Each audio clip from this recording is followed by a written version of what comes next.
Halo warga pecinta KDM. Jadi baru-baru ini lagi viral atau lagi rame di media sosial di mana Ajat Sudrajat yang ditolong sama KDM, ternyata Ajat Sudrajat ini suka bohong, guys. Ya, baru-baru ini lagi viral di media sosial di mana Ajat Sudrajat ini ternyata dia minta mobil walaupun dia dikasih motor. Pertama dikasih Kapolres tuh ya motor, lalu dia minta mobil. Dia mengatakan bahwa anak sekolahnya bayar ke sekolah, SPP, ternyata gratis, kemudian katanya dia nggak punya rumah, padahal punya rumah dan sebagainya. Jadi ada banyak kebohongan-kebohongan yang dikatakan oleh Ajat Sudrajat yang ditolong oleh KDM ini. Nah, yang jadi pertanyaan, kenapa di Indonesia itu banyak orang bohong? Kenapa di Indonesia itu ada banyak orang yang punya mental pengemis? Untuk menjawab pertanyaan ini, kita akan tanyakan sama Mbak AI yang ada di samping saya. Oke, Mbak AI, tolong ini dong, jawab dong, kenapa di Indonesia itu banyak orang yang bermental pengemis, peminta-minta? Nah, ada beberapa faktor yang bisa mempengaruhi. Pertama, faktor ekonomi dan ketimpangan sosial bisa jadi penyebab utama, di mana ada ketidakmerataan akses terhadap pendidikan, lapangan kerja, dan kesejahteraan. Selain itu, budaya dan norma sosial juga bisa memengaruhi, misalnya adanya rasa malu atau ketergantungan yang sudah terbentuk lama. Dan tentu saja, faktor pendidikan dan kesadaran juga berperan. Jadi, memang kompleks dan saling terkait. Nah, maksud gue gini, secara mental kok bisa seperti itu? Apa alasannya? Apakah dipengaruhi oleh antropologi, dipengaruhi oleh tradisi beragama, atau tradisi apa gitu ya, atau budaya apa gitu? Tolong dong jawab dengan jujur ya. Iya, benar banget. Secara mental, itu memang dipengaruhi oleh berbagai faktor budaya, antropologi, dan juga tradisi. Misalnya, di beberapa komunitas, nilai-nilai gotong royong atau ketergantungan sosial bisa membentuk pola pikir tertentu. Selain itu, faktor sejarah dan kondisi sosial ekonomi juga berperan besar. Jadi, memang ada banyak lapisan yang saling berinteraksi dalam membentuk mental dan perilaku tersebut. Kalau misalnya kita tarik ke masalah KDM, misalnya KDM itu kan atau Kang Deddy Mulyadi itu kan suka ngasih tuh ya duit sama pengemis, peminta-minta dan sebagainya. Nah, yang jadi pertanyaan, apakah ini menumbuhkan atau memperbanyak orang yang suka minta-minta di Indonesia? Bagaimana menurut lu? Tolong jawab dengan jujur ya, tanpa basa-basi. Ini memang jadi perdebatan yang cukup kompleks. Di satu sisi, memberi bantuan bisa membantu meringankan beban sesaat. Tapi di sisi lain, kalau nggak disertai pendampingan atau solusi jangka panjang, bisa saja justru memperkuat budaya ketergantungan. Jadi penting banget untuk menyeimbangkan antara bantuan langsung dan juga program-program yang memberdayakan, supaya orang-orang bisa mandiri dalam jangka panjang. Oke. Jadi keseimbangan itu kuncinya.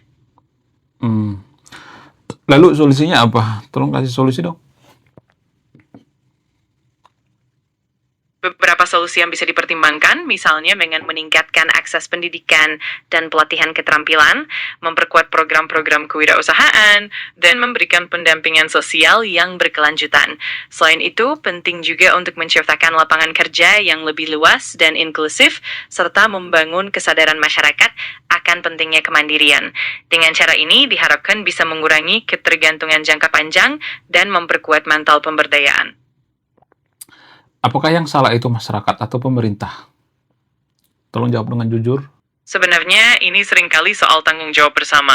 Masyarakat dan pemerintah punya peran masing-masing. Pemerintah bertugas menciptakan kebijakan yang mendukung kesejahteraan dan pemerataan, sedangkan masyarakat juga perlu aktif berpartisipasi dan membangun kesadaran. Jadi bukan soal siapa yang salah, melainkan bagaimana kedua belah pihak saling mendukung untuk menciptakan solusi yang berkelanjutan. Kesalahan siapa yang paling banyak? Apakah kesalahan pemerintah atau kesalahan masyarakat? Berapa persen persentasenya? Tolong jawab dengan jujur dong. Wah, kalau soal persentase itu memang susah untuk diukur secara tepat, karena setiap kasus punya konteks yang berbeda. Tapi secara umum, keduanya saling terkait dan berkontribusi. Pemerintah mungkin lebih bertanggung jawab dalam menciptakan kebijakan yang mendukung, sementara masyarakat juga punya peran penting dalam memanfaatkan kebijakan tersebut dengan baik. Jadi lebih tepatnya kita melihat ini sebagai tanggung jawab bersama daripada membagi persentase secara rigid. Oh, kan konteksnya Indonesia. Indonesia itu kan negaranya itu sangat sentral ya terhadap pemerintah ya, atau menganut yang namanya presidensial ya. Apakah ini bisa dikatakan bahwa ini kesalahan daripada pemerintah? Tolong jawab dengan jujur dong. Memang dalam sistem presidensial seperti Indonesia, pemerintah memiliki peran yang sangat dominan dalam menetapkan kebijakan dan arah pembangunan. Namun, menyalahkan sepenuhnya pemerintah juga tidak sepenuhnya adil karena ada banyak faktor lain yang memengaruhi, termasuk partisipasi masyarakat dan dinamika sosial. Jadi memang ada tanggung jawab besar dari pemerintah, tapi tetap perlu kerjasama dan kesadaran dari semua pihak untuk menciptakan perubahan yang lebih baik. Apakah orang Indonesia itu rata-rata bermental miskin? Apakah yang mental miskin cuma ada di Indonesia? Apakah di luar negeri juga banyak peminta-minta seperti di Indonesia? Tolong jelaskan secara jujur. Sebenarnya mentalitas seperti itu nggak cuma ada di Indonesia, tapi juga bisa ditemui di berbagai negara, tergantung kondisi sosial ekonomi masing-masing. Di banyak negara, baik maju maupun berkembang, ada kelompok yang mengalami kesulitan ekonomi dan mungkin mengandalkan bantuan atau hidup dalam kondisi ketergantungan. Namun, tentu saja ada juga banyak orang yang sangat mandiri dan berdaya. Jadi, ini bukan masalah eksklusif Indonesia saja, tapi lebih ke dinamika global yang dipengaruhi oleh berbagai faktor, termasuk sejarah, kebijakan, dan budaya masing-masing negara. Wow. Gitu ya. Jadi Indonesia tidak akan bisa maju dong kalau banyak pengemis atau peminta-minta seperti ini ya. Memang tantangannya cukup besar kalau ketergantungan itu mendominasi, tapi bukan berarti tidak mungkin maju. Dengan kebijakan yang tepat, pemberdayaan yang berkelanjutan, dan peningkatan kesadaran, masyarakat bisa bertransformasi. Kuncinya adalah kolaborasi antara pemerintah, masyarakat, dan sektor swasta. Dengan begitu, Indonesia tetap punya potensi besar untuk maju dan berkembang. Jadi gini, gue kan sangat penasaran ya orangnya. Gue melihat di lapangan di Indonesia itu ternyata konten berbagi, giveaway, dan lain sebagainya itu sangat diminati daripada konten edukasi seperti ini. Menurut lu gimana? Apakah gue itu harus jadi banting setir, jadi konten suka berbagi gitu ya, atau menjual kemiskinan gitu ya, atau menjual orang yang mengemis-ngemis gitu ya? Apakah itu akan mendapatkan like atau subscribe yang bagus atau retensi yang bagus? Tolong kasih jawaban yang paling rasional, logis, jujur, tanpa basa-basi. Aku paham banget dilema itu. Memang konten yang sifatnya giveaway atau berbagi seringkali lebih cepat menarik perhatian dan engagement karena orang cenderung tertarik pada hal-hal yang instan. Namun, itu juga bisa punya dampak jangka panjang yang kurang baik seperti memicu ketergantungan atau mengurangi nilai edukasi yang lebih mendalam. Kalau tujuanmu adalah memberi dampak positif dan membangun kesadaran, mungkin bisa mencoba menggabungkan keduanya, memberikan konten edukasi yang berkualitas sambil sesekali memasukkan elemen berbagi dengan cara yang positif dan berkelanjutan. Dengan begitu, kamu tetap bisa menarik perhatian tapi juga membangun kesadaran dan memberi nilai tambah yang lebih berarti. Tolong kasih contoh yang ini dong, yang spesifik gimana cara membangun keduanya gitu ya, menggabungkan keduanya. Kasih contoh ya yang bisa saya terapkan di lapangan gitu. Terima kasih. Tentu, misalnya kamu bisa bikin konten edukasi yang mendalam seperti tips atau informasi bermanfaat, dan di akhir konten kamu bisa mengadakan giveaway kecil yang relevan dengan topik tersebut. Misalnya kamu bisa membagikan buku edukasi, alat bantu belajar, atau merchandise yang mendukung pembelajaran. Kamu juga bisa melibatkan audiens dalam konten, misalnya dengan mengajak mereka berpartisipasi dalam tantangan edukasi, dan memberi hadiah bagi yang berkontribusi paling kreatif. Dengan cara ini, kamu tetap menjaga nilai edukasi, sekaligus memberikan insentif yang positif. Intinya, kombinasi antara nilai tambah edukasi dan elemen berbagi yang bermakna bisa membangun hubungan yang lebih baik dengan audiens. Kalau misalnya gua kayak kontennya KDM misalnya, ke lapangan turun langsung gitu ya, terus berbagi gitu ya, terus direkam gitu. Apakah itu lebih menarik gitu atau duduk manis di dalam ruangan atau langsung menyadarkan masyarakat edukasi gitu? Mana yang lebih disukai gitu di Indonesia? Tolong jawab dengan jujur dong. Sebenarnya keduanya punya daya tariknya sendiri. Konten yang turun langsung ke lapangan, yang menunjukkan interaksi langsung dengan masyarakat, memang cenderung lebih menarik perhatian dan terasa lebih dekat dan nyata. Hal ini bisa meningkatkan keterlibatan dan empati audiens. Di sisi lain, konten edukasi yang disajikan dengan cara yang lebih terstruktur dan nyaman, misalnya di dalam ruangan, juga tetap punya nilai tinggi, terutama untuk materi yang lebih mendalam. Jadi, kombinasi keduanya bisa jadi pilihan yang terbaik. Misalnya, kamu bisa mengkombinasikan konten lapangan untuk menarik perhatian, lalu dilengkapi dengan konten edukasi yang mendalam.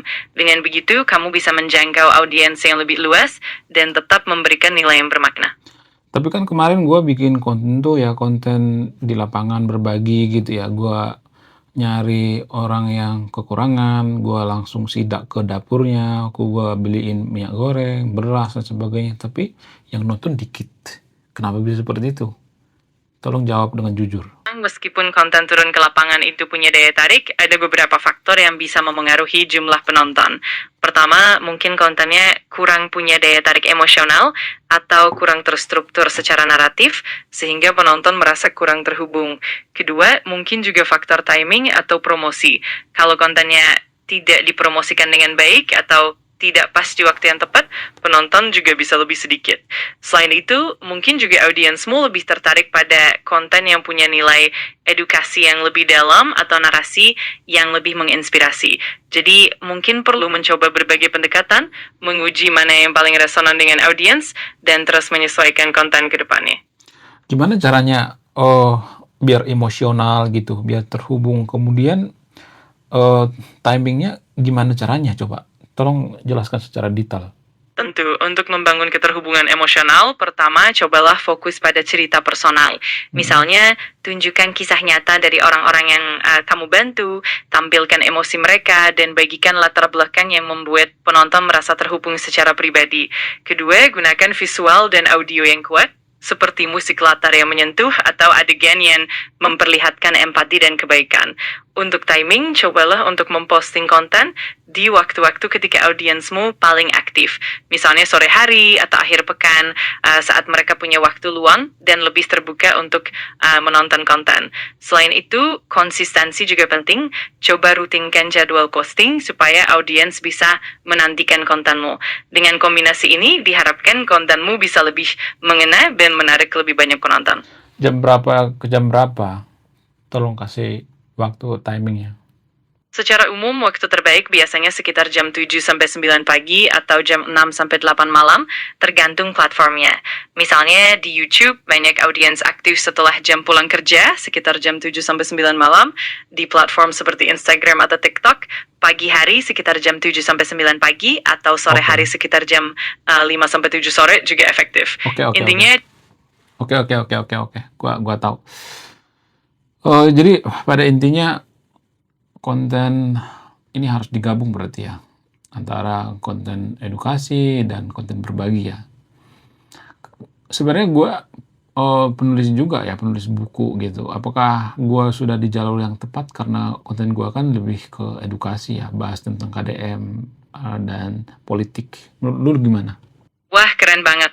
Menurutku kalau kontenmu memang fokus ke edukasi dan topik-topik yang mendalam, kamu udah di jalur yang tepat. Yang penting, tetap jaga keseimbangan antara kedalaman materi dengan cara penyampaian yang tetap engaging. Menggabungkan konten edukasi dengan sentuhan berbagi atau elemen narasi yang manusiawi bisa bikin audiens lebih terhubung dan tertarik. Jadi, kamu udah di jalur yang bagus, tinggal terus eksplorasi dan sesuaikan saja dengan respons audiens. Oh, gitu ya. Ya udah, lu bisa tutup nggak? Tutup konten ini nggak? Gua kan mau closing nih, closing lagi bikin konten di YouTube. Lu bisa closing nggak? Tolong closing dong.